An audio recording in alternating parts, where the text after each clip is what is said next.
장, 균열의 저녁, 낯선 심판의 시작. 강도연은 건설 현장을 떠나는 자동차 안에서 목을 구르고 있었습니다. 11월의 저녁은 서울을 회색으로 물들이고 있었고 강남 방향의 건설 장비들이 노을을 가르며 작동했습니다. 운전대를 쥔 손가락에는 시멘트 먼지가 박혀 있었고 옷깃에는 하루의 무게가 내려앉아 있었습니다. 39세의 도연은 지난 12년간 매일 이런 방식으로 저녁을 맞이했습니다. 아내 윤서진에게 문자를 보낸 것은 강남역 부근이었습니다. 늦을 것 같아라는 메시지는 그가 휴대폰을 들 때마다 자동으로 입력되는 문구가 되어버렸습니다. 회신은 오지 않았습니다. 서진은 몇 년 전부터 답장을 주지 않았습니다. 그것이 당연한 것처럼 느껴졌고 도연은 그것을 인정하지 않기로 했습니다. 강남구 청담동의 단독주택은 지난 4년간 도연이 가장 자랑스러워했던 자산이었습니다. 세 층의 화이트 통 구조, 마당의 자작나무, 거실의 통 유리창 모든 것이 그의 일의 결과물이었습니다. 그는 이것을 기준 삼아 매달 계산했습니다. 가족을 위해 어느 정도의 노고를 기울였는가를 말입니다. 차를 주차하며 도연은 거실에 불이 켜져 있음을 알아챘습니다. 이상했습니다. 아내는 보통 9시 반쯤 안방에 불을 켜고 10시쯤 거실을 어두웠습니다. 지금은 8시 47분이었습니다. 거실 문을 열었을 때 도연의 호흡이 멈췄습니다. 소파와 안락의자가 반원형으로 배치되어 있었습니다. 아내 서진이 소파의 왼쪽 끝에 앉아 있었고 그 옆으로 13살 막내딸 하윤, 15살 둘째 딸 지우가 등을 기대고 있었습니다. 어머니 한용숙은 안락의자에 그의 형 강민석은 소파의 오른쪽 끝에 앉아 있었습니다. 모두가 그를 보고 있었습니다. 그들의 시선은 예정된 것이었습니다. 왔어. 앉아. 서진의 목소리는 차분했습니다. 그것은 더 끔찍했습니다. 격정적인 분노보다 예정된 결론이 담긴 저 목소리가 도연의 척추를 얼렸습니다. 도연은 앉지 않았습니다. 거실 입구에 서 있었습니다. 아버지는 저한테 아무것도 해주지 않으세요. 지우의 목소리였습니다. 15살 딸의 얼굴이 창백했습니다. 눈에는 예행 연습된 말투의 흔적이 있었습니다. 저희를 버렸고 삼촌이 하는 일들이 훨씬 많아요. 삼촌이 진짜 아빠 같아요. 하윤도 고개를 끄덕였습니다. 그 작은 고개 끄덕임이 도연에게는 칼처럼 내려꽂혔습니다. 어머니는 눈을 감고 있었습니다. 강민석은 담담한 표정으로 창밖을 보고 있었습니다. 아내는 도연의 눈을 마주했습니다. 당신은 이제 이 가족의 중심이 아니야. 말이 끝난 후 아무도 움직이지 않았습니다. 시간이 멈춘 것처럼 느껴졌습니다. 거실의 조명은 여전히 밝았고 회색 저녁은 유리창 너머에서 검어지고 있었습니다. 도연은 차를 다시 운전했습니다. 목적지는 정해지지 않았습니다. 청담동에서 출발한 차는 한강 방향으로 향했습니다. 손가락이 떨리고 있었습니다. 그것을 멈출 수 없었습니다. 친구 박진호의 아파트에 도착했을 때는 밤 10시가 넘었습니다. 진호는 거실 소파에 앉혀있던 도연에게 맥주를 건넸습니다. 그리고 천천히 말했습니다. 서진이랑 민석이 거말이야. 다들 알고 있었어. 도연의 손이 맥주잔을 집어올렸습니다. 몇 달 전부터 동네에서 봤거든. 강남역 부근에서 자주 같이 있던데? 너만 몰랐던 거야. 그 말 이후로 진호가 무엇을 더 말했는지 도연은 기억하지 못했습니다. 입술이 움직이고 있었지만 그것은 소리가 아니었습니다. 도연의 귀에는 오직 자신의 심장음만 울리고 있었습니다. 밤 11시쯤 도연은 진호의 침대에 누웠습니다. 천장을 보고 있었습니다. 분노가 있었습니다. 그러나 그것보다 강한 감정이 있었습니다. 그것은 모멸감이었습니다.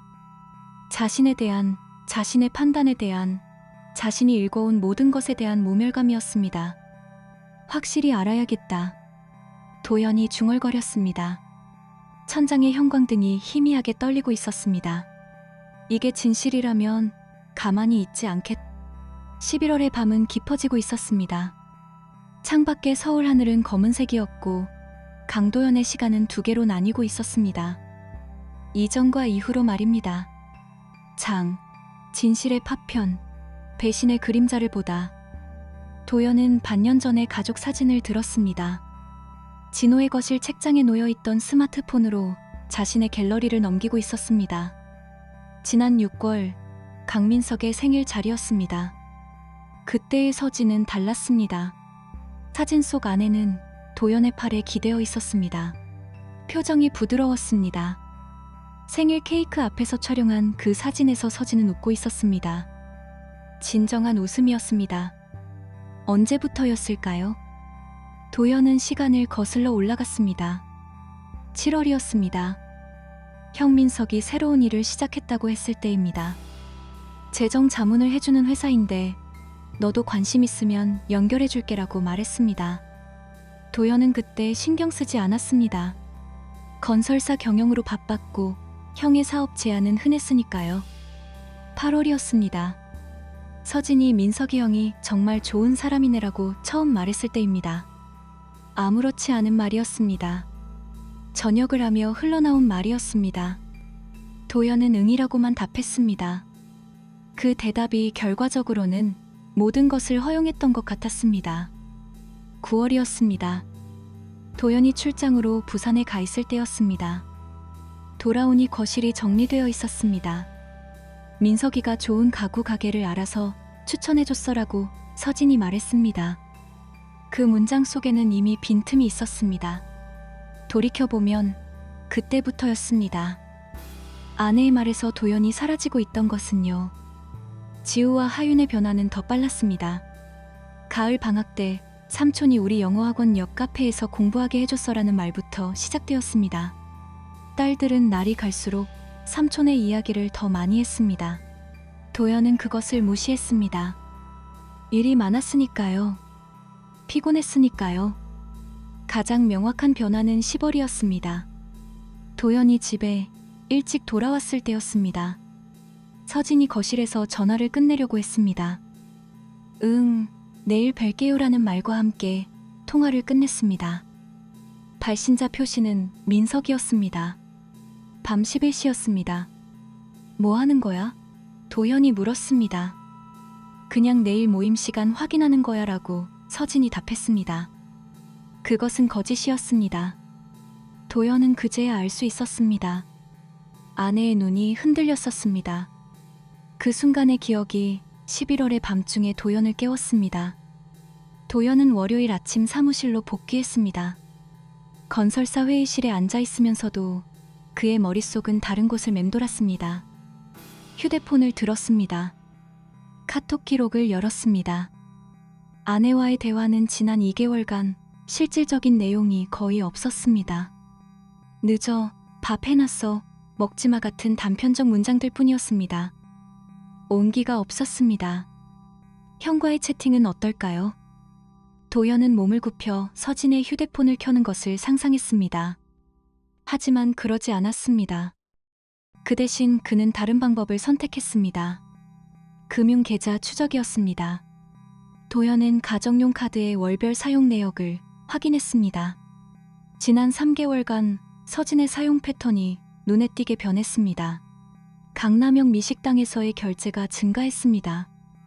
명동의 고급 카페에서의 사용도 마찬가지였습니다. 그러나 도연과 함께했던 적은 없었습니다. 강남역 부근의 CCTV를 확인할 수 있을까요? 도연은 그 생각을 했다가 멈췄습니다. 그것은 법적인 문제가 될 수 있었습니다. 그 대신 그는 다른 방법을 택했습니다. 운전기사를 고용했습니다. 서진이가 월요일부터 금요일까지 어디를 다니는지 추적해줘. 자연스럽게 박진호가 나서서 자신의 지인을 소개했습니다. 사적 탐정 일을 해본 사람이라고 했습니다. 도연은 금전적 보상을 제시했습니다. 진호는 뭔가 커 보이는데 라고 조심스럽게 물었습니다. 확실히 하고 싶어. 그게 다야. 수요일이었습니다. 탐정으로부터 첫 보고가 들어왔습니다. 목표 인물이 강남역 부근 업무용 건물 5층의 사무실에 정기적으로 방문합니다. 건물 주인 추정 강민석 이름으로 되어 있습니다. 매일 오후 2시에서 5시 사이. 혼자가 아닙니다. 혼자가 아니다. 그 문장이 도연의 눈 앞에서 커졌습니다. 누구랑? 도연이 전화로 물었습니다. 그건 확인 중입니다. 얼굴은 촬영 중인데요. 내일쯤. 통화는 끝났습니다. 도연은 회의실 책상에 얼굴을 묻었습니다. 건설사 이사들은 도연의 옆자리에서 공사 일정을 논했습니다. 그의 목소리는 돌아오지 않았습니다. 목요일 오후 도연의 휴대폰에 사진 파일이 도착했습니다. 강남역 건물 앞. 아내 윤서진, 형 강민석. 두 명이 나란히 앉아 있었습니다. 카페의 테이블에서 마주보고 있었습니다. 서진의 손이 민석의 손 위에 있었습니다. 도연은 사진을 3분간 봤습니다. 움직이지 않았습니다. 숨도 쉬지 않은 것 같았습니다. 그의 가슴은 서서히 뜨거워지고 있었습니다. 그것은 분노였습니다. 그러나 그것만은 아니었습니다. 그것은 확신이었습니다. 오후 6시 도연은 차를 몰고 청담동으로 향했습니다. 아내는 집에 없었습니다. 어디론가 나가 있었습니다. 아마도 형을 만나러 갔을 것입니다. 도연은 거실에 앉았습니다. 밤이 깊어질 때까지 기다렸습니다. 서진이 돌아온 것은 밤 10시 30분이었습니다. 그녀의 얼굴에는 화장이 진했습니다. 입술에는 새로운 립스틱이 칠해져 있었습니다. 도연은 그것을 보며 웃음이 나왔습니다. 광기에 가까운 웃음이었습니다. 어디 다녀왔어? 도연이 물었습니다. 서진의 얼굴이 창백해졌습니다. 아, 그냥 친구 만났어. 누구? 이름 말해도 넌 모를 거야. 그 대답에서 도연은 마지막 희망을 걷어냈습니다. 그것은 여지의 여지가 없었습니다. 아내는 도연을 완전히 배제한 거짓말을 하고 있었습니다. 내일 진실을 듣겠어. 도연의 목소리는 차분했습니다. 그러나 그 속에는 무언가 깨진 것이 있었습니다. 닥신가마? 뭐라는 거야? 서진이 떨리는 목소리로 물었습니다. 넌 형을 사랑하는 거지. 내가 아니라. 도현은 아내의 눈을 마주했습니다. 서진의 눈에는 눈물이 맺혀 있었습니다. 그러나 도연은 그것을 보지 않기로 했습니다. 거실의 불이 끝내 꺼졌습니다. 그 밤 도연은 다시 차를 몰고 나갔습니다. 진호의 아파트로 말입니다. 민석을 조사해 줄 수 있어? 도연이 물었습니다. 진호는 말없이 도연의 얼굴만 봤습니다. 오늘까지 생각했어. 가만히 있지 않으려고.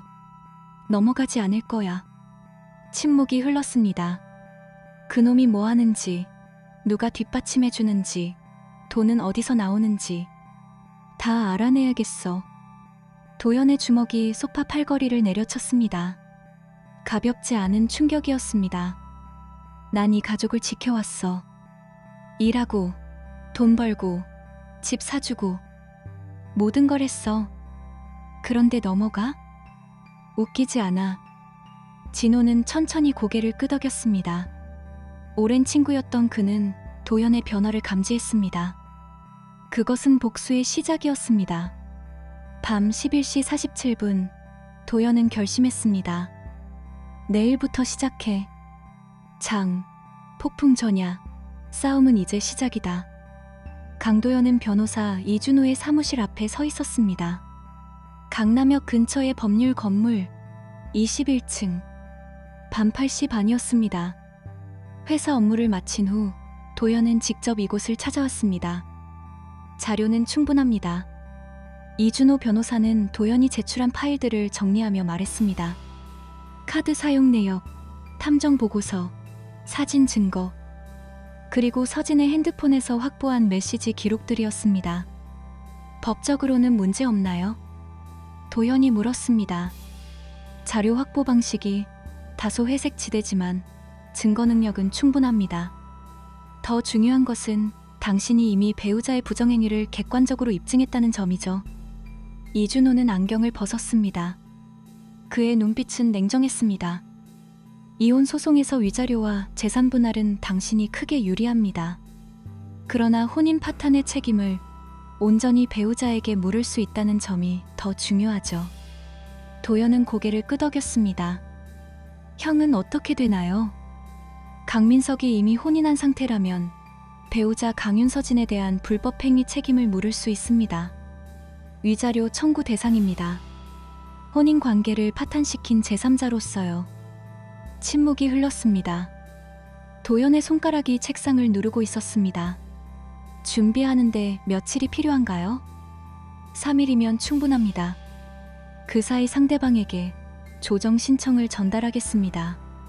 법원에서의 본격적인 대면 전에 합의를 시도하죠. 대부분은 2단계에서 무너집니다. 도연은 사무실을 나왔습니다. 서울의 밤거리는 여전히 밝았습니다. 금요일 오전 10시 서울가정법원 조정실. 도연은 변호사 이준호와 함께 앉아 있었습니다. 대면의 테이블 너머에는 서진과 그녀의 변호사가 앉아 있었습니다. 서진의 얼굴은 창백했습니다. 그녀는 도연의 눈을 마주치지 못했습니다. 청구인 강도연은 피청구인 윤서진의 혼인 관계 중 부정행위에 대해 위자료 청구 및 재산 분할을 신청합니다. 이준호의 목소리는 담담했습니다. 그는 서류를 천천히 펼쳤습니다. 증거로는 신용카드 사용 내역, 위치 추적 기록, 사진 증거, 그리고 피청구인이 직접 남긴 메시지 기록이 있습니다. 서진의 변호사가 손을 들었습니다. 이 증거들의 출처가 의문입니다. 특히 핸드폰 메시지는 어떻게 확보한 것입니까? 피청구인의 자발적 협력으로 확보했습니다. 이것은 거짓이었습니다. 그러나 거짓을 증명할 수 없었습니다. 도연은 서진의 얼굴을 봤습니다. 그녀의 눈이 흔들렸습니다. 조정관이 서류를 들었습니다. 카드 사용 내역상 강남역 주변 고급 카페와 음식점에서의 사용이 3개월간 월 15회 이상 확인됩니다. 이는 피청구인의 평상시 외출 패턴과 일치하지 않죠. 이준호가 사진을 제출했습니다. 강남역 건물 앞의 사진. 서진과 민석이 나란히 앉아있는 모습. 손이 닿은 순간 서진은 얼굴을 돌렸습니다. 울음이 나오려는 것처럼 보였습니다. 이 사진의 날짜는? 조정관이 물었습니다. 3일 전입니다. 신청인이 직접 촬영한 증거입니다. 침묵이 흘렀습니다. 교실 같은 조정실 안에서 오직 에어컨 음성만 울리고 있었습니다. 다른 증거도 있습니다. 이준호가 추가 파일을 펼쳤습니다. 서진의 핸드폰 메시지 기록들이었습니다. 오늘 5시에 봐. 그 시간이 좋아. 아직도 헤어지기 싫어. 당신이 진짜 내가 원하는 사람인 것 같아. 서진의 변호사가 빠르게 이의를 제기했습니다. 이 메시지의 출처와 신뢰성은 입증되지 않았습니다. 컴퓨터로 조작될 수도 있습니다. 다행히 피청구인의 휴대폰 통신사에 동일한 기록이 남아 있습니다. 이미 법원에 제출했습니다. 이는 도연과 이준호가 준비한 카드였습니다. 형식적으로는 서진의 휴대폰 압수 전 통신사로부터 받은 기록입니다. 법적 하자가 없었습니다. 서진의 얼굴이 완전히 무너졌습니다. 조정관은 서진의 변호사를 바라봤습니다. 입장이 있으신가요? 서진의 변호사는 손을 들었습니다. 그의 얼굴도 경직되어 있었습니다. 잠깐 조정을 중단하고 의뢰인과 협의해야 할 것 같습니다. 그들은 조정실을 나갔습니다. 복도에서 서진의 울음소리가 들렸습니다. 작지만 명확한 울음소리였습니다. 도연은 그것을 들었습니다. 감정이 없었습니다. 30분 후 그들은 돌아왔습니다. 서진의 얼굴은 수건으로 닦은 흔적이 있었습니다. 변호사는 조정관에게 말했습니다. 합의를 논의하고 싶습니다. 이준호는 도연을 바라봤습니다. 도연은 미묘하게 고개를 끄덕였습니다. 변호사의 눈빛이 예리해졌습니다. 우리 의뢰인이 원하는 조건은 명확합니다. 첫째, 혼인 파탄의 책임을 피청구인이 전적으로 인정할 것. 둘째, 재산 분할에서 청구인에게 유리한 조율. 셋째, 자녀 양육권은 청구인이 가질 것. 넷째, 배우자에 대한 위자료 1억 5천만 원. 그리고 마지막으로 강민석에 대한 추가 위자료 2천만 원. 서진의 변호사가 펜을 집었습니다. 그의 손가락이 떨리고 있었습니다. 지우와 하윤의 양육권은 서진이가 원합니다. 이준호가 웃음을 지었습니다. 그것은 친절한 웃음이 아니었습니다. 피청구인이 원하는 것이 아니라 청구인이 원하는 것이 문제입니다. 청구인은 이미 딸들에게 버림받은 상황을 충분히 이해하고 있습니다. 하지만 법정에서는 도덕적 책임이 모두에게 다르게 작용합니다.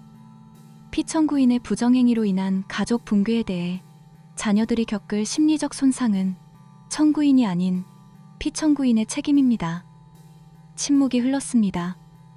조정관님, 제 의견은 이렇습니다. 피청구인이 이 조건을 받아들이지 않으면 우리는 법정에서 피청구인의 부정행위의 모든 내역을 공개하겠습니다. 포함되는 것은 자녀들의 신문도 포함될 수 있습니다. 심리상담 기록도 포함됩니다. 그리고 강민석에 대해서는 혼외관계로 인한 배우자 손해배상도 청구할 것입니다. 도연은 변호사의 말을 들으며 표정을 유지했습니다. 아무 감정도 드러내지 않았습니다. 서진은 울음을 참을 수 없었습니다. 그녀의 어깨가 떨렸습니다. 변호사가 그녀에게 뭔가 속삭였습니다. 서진은 고개를 떨었습니다. 강민석 측은 어떻게 되나요? 조정관이 물었습니다. 강민석은 아직 소환되지 않았습니다. 그러나 그 역시 같은 혐의로 고소될 예정입니다. 혼외관계로 인한 제3자 책임, 혼인관계 파탄의 직접적 원인 제공. 이혼 재판과는 별도로 진행될 것입니다. 이준호의 목소리는 기계적이었습니다. 그러나 그 속에는 철저한 준비가 담겨 있었습니다. 서진의 변호사가 일어섰습니다. 의뢰인과 협의하겠습니다. 시간을 주시겠습니까? 1시간입니다. 조정관이 답했습니다. 복도에서 서진의 목소리는 더 이상 들리지 않았습니다. 울음마저도 어떤 계산적 침묵으로 변한 것 같았습니다. 도연은 변호사와 함께 커피숍에 들어갔습니다. 사무실 건물 1층의 스타벅스였습니다. 이겨요. 이준호가 말했습니다. 저는 20년을 이 일을 했습니다. 저는 안다는 거죠. 이 시점에서 상대가 받아들일 수밖에 없다는 것을. 도연은 커피를 마시지 않고 바라만 봤습니다. 후회하시나요? 이준호가 물었습니다. 도연은 대답하지 않았습니다. 그의 눈은 창밖의 거리를 보고 있었습니다. 강남역의 사거리에서는 여전히 사람들이 오갔습니다. 그중 누군가는 행복했을 것이고 누군가는 불행했을 것입니다. 1시간 후 조정실로 돌아갔을 때 서진의 얼굴은 완전히 다른 사람이 되어 있었습니다. 그녀는 도연을 보지 않았습니다. 변호사만을 바라봤습니다. 모든 조건을 받아들이겠습니다. 그 목소리는 속삭임이었습니다. 조정관이 서류에 도장을 찍었습니다. 그 순간 무언가가 끝났습니다. 혼인이 아니라 더 깊은 무언가가 끝났습니다. 도연은 일어섰습니다. 변호사도 일어섰습니다. 서진은 여전히 앉아 있었습니다. 법정을 나가며 도연은 한 번도 뒤를 돌아보지 않았습니다. 무너지는 가면 진실은 폭로된다. 조정 합의로부터 2주일이 지났습니다. 강민석의 회사는 이미 폐업 절차에 들어갔습니다. 신문기사 하나가 그것을 촉발했습니다. 건설사 대표 강도연, 형의 혼외관계로 위자료 청구. 기사 제목은 중립적이었지만 댓글란은 그렇지 않았습니다. 그의 재정자문회사에 대한 신뢰는 한순간에 무너졌습니다. 투자자들은 하나둘 자금을 회수했습니다. 고객들은 거래계약을 파기했습니다. 강민석이 운영하던 신탁 상품은 감시 대상이 되었습니다. 금감위의 관심도 커졌습니다. 예전부터 회색 지대였던 사업 방식들이 이제 검은색이 되어 보였습니다. 강민석은 아파트를 잃었습니다. 강남역 근처의 그 오피스텔도, 명동의 그 가게도 모두 팔려나갔습니다. 변호사 비용이 상당했습니다. 위자료도 있었습니다. 그리고 무엇보다 신용이 추락했습니다. 은행권의 차입 한도가 제한되었고 신규 대출은 거절당했습니다. 강도연은 건설사의 회의실에서 이 모든 소식을 받았습니다. 친구 박진호가 가져온 신문기사, SNS 댓글, 그리고 소문들. 도연은 그것을 읽었습니다. 표정의 변화는 거의 없었습니다. 미안해. 너한테 이렇게까지. 진호가 말했습니다. 넌 아무것도 안 했어. 도연이 답했습니다. 그 대화가 끝이었습니다. 윤서진은 가정법원의 가처분 명령에 따라 청담동 집에서 나가야 했습니다. 딸들도 함께였습니다. 지우와 하유는 도연이 아닌 어머니를 따라갔습니다. 그들은 선택을 하지 않았습니다. 법원이 그렇게 정했기 때문입니다. 그러나 그들의 눈빛은 선택과 다르지 않았습니다. 도연은 집에 혼자 남겨졌습니다. 3층 집의 거실은 텅 비어 있었습니다. 가구들은 모두 그대로였습니다. 그러나 무언가가 사라졌습니다. 도연은 소파에 앉았습니다. 그곳은 예전의 가족이 함께 앉던 자리였습니다. 손가락으로 소파의 팔걸이를 쓸어내렸습니다. 먼지가 묻었습니다. 밤 11시 도연의 휴대폰이 울렸습니다. 발신자는 윤서진이었습니다. 나한테? 도연이 받았습니다. 지우가 자꾸 울어. 하윤도. 학교를 못 간다고. 서진의 목소리는 침침했습니다. 그렇군요. 당신이 왜 이러는 거야? 우리가 죽어야 돼? 침묵이 흘렀습니다. 도연은 천장을 보고 있었습니다. 당신이 먼저 죽였어. 가정을. 그것이 모든 대답이었습니다. 서진의 울음이 들렸습니다. 도연은 통화를 끝냈습니다. 그 밤 도연은 침대에 누웠지만 잠이 오지 않았습니다. 천장의 형광등을 보고 있었습니다. 그의 손가락이 떨리고 있었습니다. 분노 때문인지 공허함 때문인지 알 수 없었습니다. 3일 후 도연은 상담사를 찾아갔습니다. 가족관계에서 복수를 추구한다는 것이 도덕적인가요? 도연이 물었습니다. 상담사는 한 번 도연을 보고 그 다음 천천히 말했습니다. 복수와 정의는 다릅니다. 정의는 한 번 시작되면 멈출 수 없습니다. 그것을 멈추기 위해서는 누군가가 먼저 손을 놓아야 합니다. 도연은 대답하지 않았습니다. 강민석은 도연을 찾아갔습니다. 3주일 만에 예정되지 않은 만남이었습니다. 도연의 사무실 현관 앞이었습니다. 밤 6시 퇴근 시간이 몰려오고 있었을 때 형, 강민석이 말했습니다. 그의 얼굴은 인식할 수 없을 정도로 변해 있었습니다. 살이 빠졌습니다. 눈이 움푹 들어갔습니다. 일주일 동안 면도하지 않은 것 같았습니다. 뭐 하는 거야? 도연이 물었습니다. 미안해. 진짜로. 미안해. 강민석의 목소리는 더 이상 형의 목소리가 아니었습니다. 늦은 미안이야. 도연이 말했습니다. 그의 얼굴에는 감정이 없었습니다. 내가 뭘 했는지 안다고? 서진이한테 받았어. 전화. 지우가 학교를 못 간대. 우울증 진단을 받았대. 하유는 밤마다 울어. 당신도 알지? 그게... 강민석의 목소리가 떨렸습니다. 당신이 선택한 길이야. 도연의 목소리는 차분했습니다. 우린 형제잖아. 우린 가족이잖아. 가족이 우선이라고 생각하셨어? 당신이? 침묵이 흘렀습니다. 강민석은 사무실 건물의 벽에 기대섰습니다. 그의 어깨가 움직였습니다. 울음이었습니다. 한 남자의 울음이 저녁에 강남거리에 흘러나갔습니다. 지나가는 사람들이 그를 보고 돌아섰습니다. 도연은 그를 보고 있었습니다. 어떤 감정도 얼굴에 드러나지 않았습니다. 보험금 청구 기한이 이달 말이야. 생명보험 말이야. 강민석이 중얼거렸습니다. 뭐라고? 도연이 물었습니다. 강민석은 대답하지 않았습니다. 그 다음날 강민석의 뉴스가 나왔습니다. 인천 앞바다에서 발견된 시신. 신원은 강민석이었습니다. 사인은 익사. 수사는 자살로 결론 지어졌습니다. 휴대폰에는 유서가 남겨져 있었습니다. 모든 게 내 잘못이었다. 미안해. 용서해. 도연은 신문기사를 읽었습니다. 표정의 변화는 없었습니다. 장례식은 도연의 모친 한영숙이 주도했습니다. 도연은 참석했습니다. 형수도 왔습니다.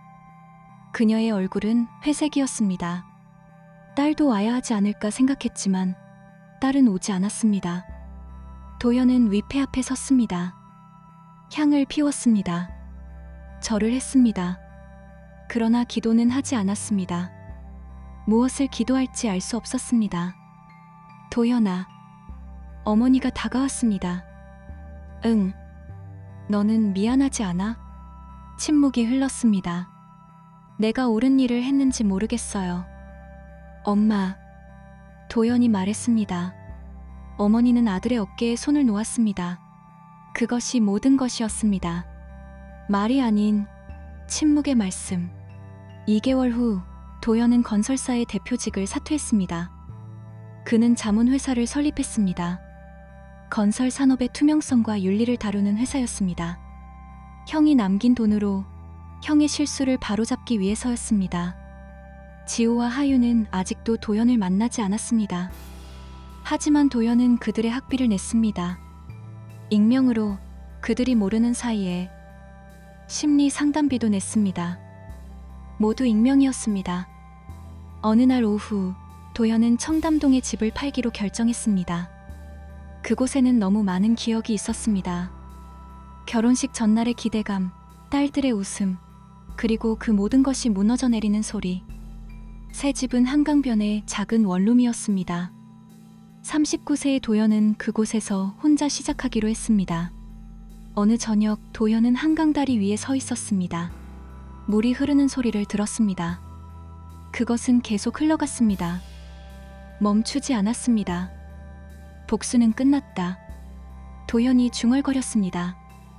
그러나 그것은 시작이기도 했습니다. 무언가의 끝이 다른 무언가의 시작이라는 것, 도연은 그제야 깨달았습니다. 강의물은 계속 흘러갔습니다. 과거로도, 미래로도. 도연은 그 사이에 서 있었습니다. 내일은 다르길. 그것이 모든 기도였습니다. 잔해 위의 새삼. 다시 시작하는 가족. 강도연은 강남역 앞에서 멈춰 있었습니다. 1년이 지났습니다. 계절이 2번 바뀌었고 서울의 색깔도 달라졌습니다. 겨울을 거쳐 봄이 왔다가 다시 여름이 지나고 가을이 돌아왔습니다. 그가 서 있는 거리는 여전했습니다. 회색 포장도로, 불이 켜지는 빌딩들, 지하철 입구의 계단. 그러나 도연은 다른 사람이었습니다. 회사는 이제 50명의 직원을 거느리고 있었습니다. 건설 산업의 투명성 자문, 윤리 컨설팅, 부실 공사 감시. 그것이 도연의 일이 되었습니다. 형이 남긴 빚을 갚는 방식이었습니다. 그는 계단을 내려갔습니다. 지하철역 2번 출구. 예전에 자주 오던 길이었습니다. 시계는 오후 3시를 가리키고 있었습니다. 심리상담센터의 계단 앞에서 도연은 멈췄습니다. 지우가 상담을 받는 곳이었습니다. 2딸의 학비와 치료비를 1년간 익명으로 지원한 후 도연은 결국 자신이 누구인지 밝히기로 결심했습니다. 출입문을 열었습니다. 안녕하세요. 상담사가 다가왔습니다. 도연은 예약 목록을 봐달라고 했습니다. 상담사는 이상한 표정으로 도연을 바라봤습니다. 강지우 학생의 보호자세요? 그렇습니다. 도연이 답했습니다. 상담실은 작고 밝은 공간이었습니다. 창밖으로 가을의 강남이 보였습니다. 그리고 거기에 지우가 앉아 있었습니다. 15에서 16이 된 딸의 얼굴을 도연은 8개월 만에 봤습니다. 지우의 얼굴이 창백해졌습니다. 아빠? 그 단어가 먼저 나왔습니다. 도연은 그것을 듣고 가슴이 철렁했습니다. 응. 도연이 앉았습니다. 지우와의 사이에는 상담사의 책상이 있었습니다. 이제 나한테 뭐 하는 거예요? 지우의 목소리는 조심스러웠습니다. 너를 도우려고. 거짓말이잖아요. 지우가 말했습니다. 그 눈빛은 어른이었습니다. 아버지는 엄마를 망쳤고 삼촌도 죽게 만들었고 이제 우리까지. 이건 도움이 아니라. 말이 끝나지 않았습니다. 도연은 침묵했습니다. 긴 침묵이었습니다. 넌 오라. 도연이 말했습니다. 내가 한 일은 복수였어. 정의가 아니라 복수였어. 너희 엄마는 나를 배신했고 삼촌은 나를 모욕했어. 그래서 나는 그들을 무너뜨렸어. 너희들까지 무너뜨리고. 지우의 눈에 눈물이 맺혔습니다.